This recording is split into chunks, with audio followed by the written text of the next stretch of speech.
অয়ন আর রমা চা খাচ্ছিল। হঠাৎ রমা বলে উঠল, জানো আমাদের পাশের ফ্ল্যাটে ওই যে এক বয়স্ক ভদ্রমহিলা থাকতেন, তাকে দেখলাম আজ বারান্দায় এসে আমার ঘরের দিকে তাকিয়ে আছেন। তাই আমি জিজ্ঞেস করলাম, কেমন আছেন মাসিমা? আমরা এখানে নতুন এসেছি। আমার কোনো কথার কোনো উত্তর দিলেন না জানো, শুধু আমার দিকে তাকিয়ে কিছুক্ষণ তাকানোর পর চলে গেলেন। দেখে কেমন অস্বাভাবিক মনে হলো জানো। অয়ন তখন বলল, এখানে নতুন এসেছি, কোনো জিনিস বেশি কৌতূহল দেখিও না, শেষে দেখা যাবে কোনো কারণে ছাড়াই আমরা ঝামেলায় পড়ে গেছি। তারপর থেকে রমা ওই ভদ্রমহিলাকে দেখেও কিছু বলতেন না। ভদ্রমহিলা রোজ বারান্দায় আসতেন আর অয়নের ঘরের দিকে তাকিয়ে থাকতেন। একদিন রমা পাশের ফ্ল্যাটে আর একজনকে জিজ্ঞেস করলেন, আচ্ছা ওই ফ্ল্যাটের এক ভদ্রমহিলা থাকতেন, তাকে তোমরা চেনো? উনি কেমন আমাদের দিকে তাকিয়ে থাকে, কিছু জিজ্ঞেস করলেও কিছু উত্তর দেয় না। ও তুমি তাহলে শকুন্তলা মাসিমার কথা বলছো? উনি বড় ভালো মানুষ জানো, কিন্তু তার জীবনে যা ঘটে গেছে তারপর কোনো মানুষই স্বাভাবিক থাকা সম্ভব নয়। কেন, তার কি হয়েছে? আর ওই বাড়িতে আর কে কে আছে? আমি যখন থেকে এসেছি তাকে ছাড়া কাউকে তো কোনোদিন দেখিনি, আর কাউকে তুমি দেখতেও পাবে না। কেন, আর বাকি মানুষটা কোথায়? কিছুটা দীর্ঘশ্বাস ফেলে বললেন, কেউ আর বেঁচে নেই।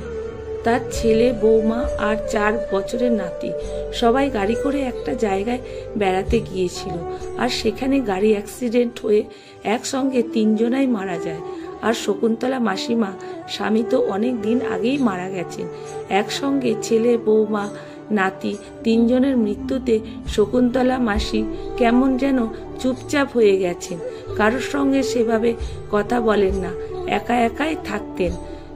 তুমি জানো শকুন্তলা মাসিমা রান্নার হাত কত ভালো, কত কিছু রান্না করে আমাদের খাইয়েছেন।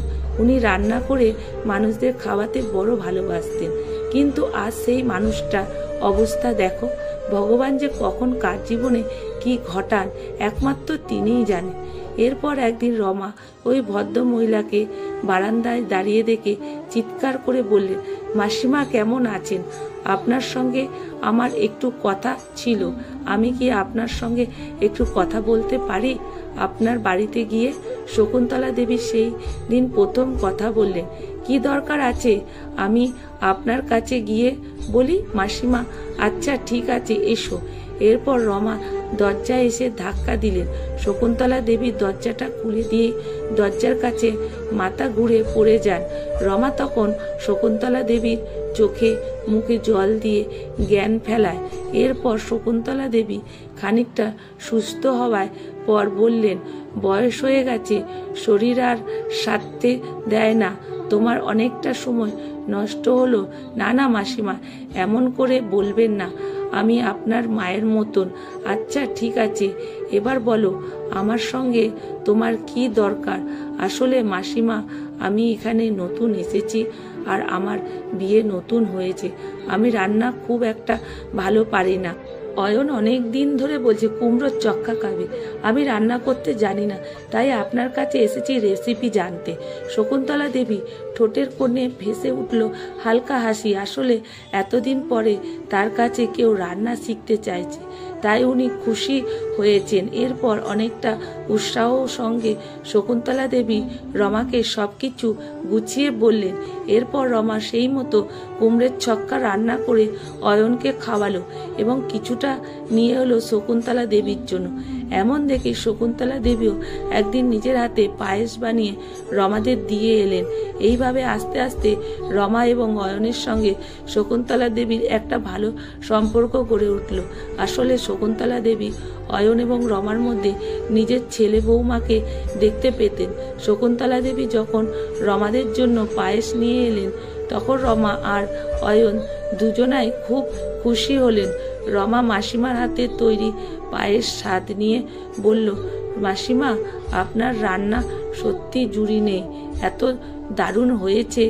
অয়ন আন্তরিকভাবে ধন্যবাদ জানালো। আসলে শকুন্তলা দেবী এই সামান্য উদ্যোগটুকু যেন তাদের ফ্ল্যাটের একাকিত্ব বারান্দায় আর বন্ধ দরজার দূরত্বটা ঘুচিয়ে দিল। রমা বুঝতে পারলেন শকুন্তলা দেবী হয়তো রান্নার মধ্যে নিজের ভেতরে স্নেহ আর ভালোবাসার প্রকাশ করতে চাইছেন।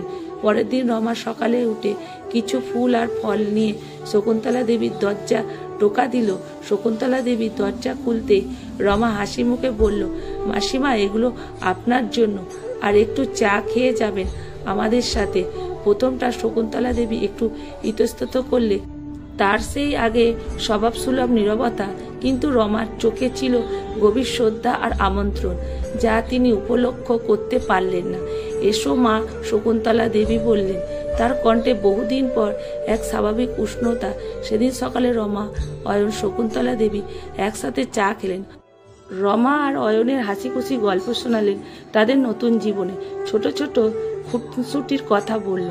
অয়ন শকুন্তলা দেবীর সাথে বিভিন্ন বিষয় নিয়ে কথা বলতে শুরু করলো। শকুন্তলা দেবী কথা বলতে ছিলেন কম, কিন্তু তার চোখে মুখে ফুটে উঠেছিল শকুন্তলার তৃপ্তি, দীর্ঘদিন জমে থাকা একাকিত্ব যে একটু করে গলে যাচ্ছিল। এরপর একটা তাদের রুটিন হয়ে গেল। সপ্তাহে অন্তত 2-3 দিন রমা শকুন্তলা দেবীর জন্য কিছু একটা রান্না করে নিয়ে যেত, বা বিকেলে তাকে চা জন্য ডাকতো। কখনো কখনো রমা গিয়ে শকুন্তলা দেবীর ফ্ল্যাটে বসে তাকে হাতে টুকিটাকি কাজ করে দিত, কিংবা গল্প করত। শকুন্তলা দেবীও ধীরে ধীরে স্বাভাবিক হতে লাগলো। তার মুখে হালকা হাসি এখন আর শুধু ঠোঁটের কোণে আটকে থাকতো না, মাঝে মাঝে সেটাও প্রাণখোলা হাসিতে পরিণত হয়। এক বিকেলে রমা শকুন্তলা দেবীর ঘরে বসে গল্প করছেন। শকুন্তলা দেবীর চোখের দিকে হঠাৎ একটা বাধাই করা ছবির দিকে তাকে। ছবিটি তার ছেলে, পুত্র, তার 4 জনের নাতি। ছবিটিকে দেখে তার চোখে ছলছল করে উঠল। ওরা চলে যাবার পর আমার মনে হতো কেন আমি বেঁচে রইলাম। দীর্ঘশ্বাস ফেলে শকুন্তলা দেবী বললেন, কিন্তু তোমরা যখন এলে আমার মনে হয় ভগবান আমাকে তোমাদের কাছেই পাঠিয়েছেন। তোমাদের মধ্যে আমি আমার ছেলে বৌমাকে দেখতে পাই। রমা উঠে গিয়ে শকুন্তলা দেবীর হাতটা ধরল। সে কিছু বলল না, শুধু তার হাতে আলতো চাপ দিল। সেই নীরব স্পর্শ ছিল গভীর সান্ত্বনা এবং অঙ্গীকার। অয়ন আর রমা যেন শুধু পাশের ফ্ল্যাটের প্রতিবেশী নয়, বরং শকুন্তলা দেবীর জীবনে শূন্যতা পূরণের জন্য আসা নতুন পরিবার হয়ে উঠল। অয়ন আর রমা শকুন্তলা দেবীর মধ্যে তাদের ফেলে আসা দিদা ঠাকুমার স্নেহ খুঁজে পেল। ফ্ল্যাটের সেই বারান্দাটা এখন আর একাকিত্ব প্রতি নয়, বরং নতুন করে তৈরি হওয়া এক ভালোবাসার সম্পর্ক জানালো। আসলে মানুষের প্রতি সহানুভূতি দেখানো এবং তাদের কষ্টের সময় পাশে দাঁড়ানো আমাদের নৈতিক দায়িত্ব। সহানুভূতি এবং নিঃস্বার্থ ভালোবাসা একাকিত্ব দূর করে এবং গভীর ক্ষত সরিয়ে তুলতে পারে। কলমে সুষমা বাগ প্রধান, পাঠে অনিতা ভট্টাচার্য।